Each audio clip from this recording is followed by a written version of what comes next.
19th century writing is usually quite formal, whereas modern writing by comparison is usually much more conversational. 19th century language is usually much more verbose too, meaning that the text is usually a lot more wordy and overly complicated. Think how elaborately they dressed back then, lots of fine lace and layers and hats, so their language was just as ornate and over the top as their clothes were.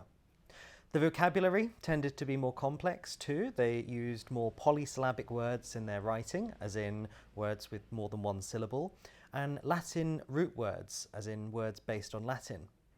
For instance, they might use words like abbreviate instead of short, or generate instead of start, or elevate instead of lift.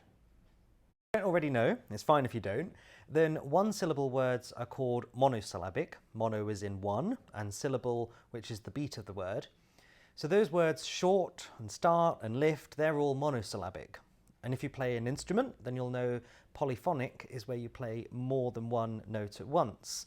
So that might help you remember the difference between polysyllabic and monosyllabic words. In general, texts with more monosyllabic words tend to be more simplistic, often so that they appeal to slightly less educated or younger audiences, and sometimes monosyllabic words are used by the writer to create a staccato effect, so that way the writing sounds a bit harder. Or it can be used for an onomatopoeic effect as well. So if the writer is writing about war, for instance, lots of monosyllabic words, one after the other, it produces a rapid, quick gunfire sound for the reader. But also monosyllabic writing can be a sign of more modern, informal writing, because short and simple vocabulary, it tends to be a bit more conversational. In contrast, here's an example from a 19th century play. The whole theory of modern education is radically unsound. Fortunately, in England at any rate, education produces no effect whatsoever. Now, in that example, it's actually the verbose and complex polysyllabic language that gives it its comic edge. The language is a lot more playful, it takes longer to get to the punchline, plus the rebellious message in it, it's much funnier when it's contrasted with that very serious, formal writing style. It doesn't have quite the same effect if you just say, the way schools are run is wrong. Fortunately, no one in England pays attention at school.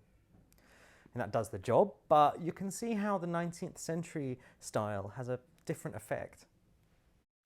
19th century writers were also huge fans of superlatives. They'd write things like, my dearest and my fairest. It was the most divine dinner.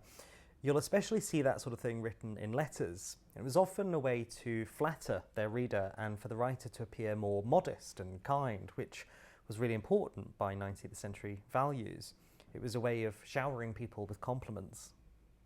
The other thing that you'll notice when looking at 19th century writing is that there are a lot of cultural differences and customs. It's well worth revising your 19th century history for this part of the exam so that you're aware of the context that the writers are writing out of. You'll know that the typical social values of the 19th century were quite different to ours now, especially their attitude towards women and social class and age and education. So try and look out for these social values in the subject matter of the writing and try to refer back to them when you're discussing the language techniques that we've covered. For example, a magazine in 1889 asked unmarried women to write in and explain why they were still single. They were known as spinsters back then. Here are a couple of responses that they got. Because, like a piece of rare china, I am breakable and mendable, but difficult to match. So that features a lot of the language characteristics that we've gone over, but it's also worth noting that she uses a piece of china, as in a tea set, to represent how fragile and rare she is. It's a great simile, and it would have been even better back then when it was much more usual for people to have a china tea set at home. They would have known exactly how delicate and fragile china is and how highly prized it was, whereas we might not have a clue. Let's look at another one. Because matrimony is like an electric battery. When you once join hands, you can't let go, however much it hurts. And as when embarked on a toboggan slide, you must go to the bitter end, however much it bumps. So that image of someone being electrocuted is really powerful.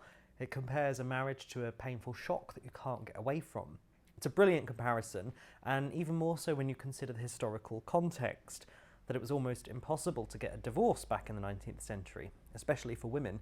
In fact, the only way a married couple could divorce was if the wife had an affair. You couldn't divorce just because a man did the same thing. Also, to make matters worse for women, until 1882, all of the wife's property and her wealth passed to her husband when they got married. So if they did divorce, the husband kept everything if he wanted, including the children. So she's very unlikely to go and have an affair if that's all at stake. So that's where the simile of a bumpy toboggan ride, having to hold on to the bitter end, as in death, makes it much more poignant. A quick exam tip here, try not to generalise when you're talking about these social issues. I've seen hundreds of essays that say something like, all women were oppressed in the 19th century. A lot of them were, that's true, but not all of them. Those two examples show how determined and independent-minded and well-educated a lot of women were. So try to be a bit more nuanced. For instance, gender roles were more rigid in the 19th century and women had fewer legal rights than men.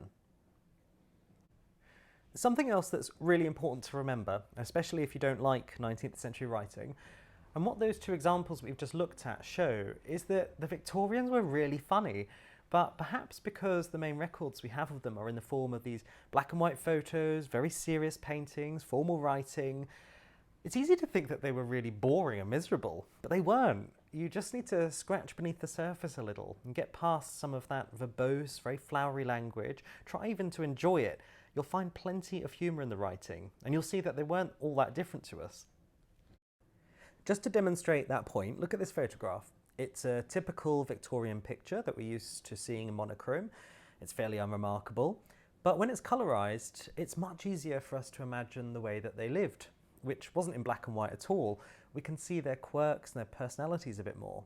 It's the same with this picture. It's a typical Victorian child, albeit with a slightly unfortunate haircut, but we can colorise it and see that, yeah, he's holding a live monkey, but apart from that, he doesn't look that dissimilar to children now. In fact, these photos show that people in the Georgian and Victoria eras were much more eccentric than us in a lot of ways. So in the same way we try to imagine the Victorians and Georgians living in Technicolor, we should also try to imagine the voice of 19th century writers as real people with something to say. And it's often quite funny. You just need to learn the right techniques to strip back the text to find out what the writer is saying about a subject and how they feel about it. So in summary, to better understand 19th century writing, look out for some key characteristics, which include verbose language, formal language, complex vocabulary, polysyllabic words, Latin root words, and superlatives. Also remember, lots of our customs and social values have changed since the 19th century, particularly in relation to women and social class, age, education, and religion. So make sure you comment on those in the exam, as well as the language techniques. And finally, the writing might be 200 years old, and there are huge social differences, but people still had a sense of humour back then. There's lots of comedy to be found in 19th century writing.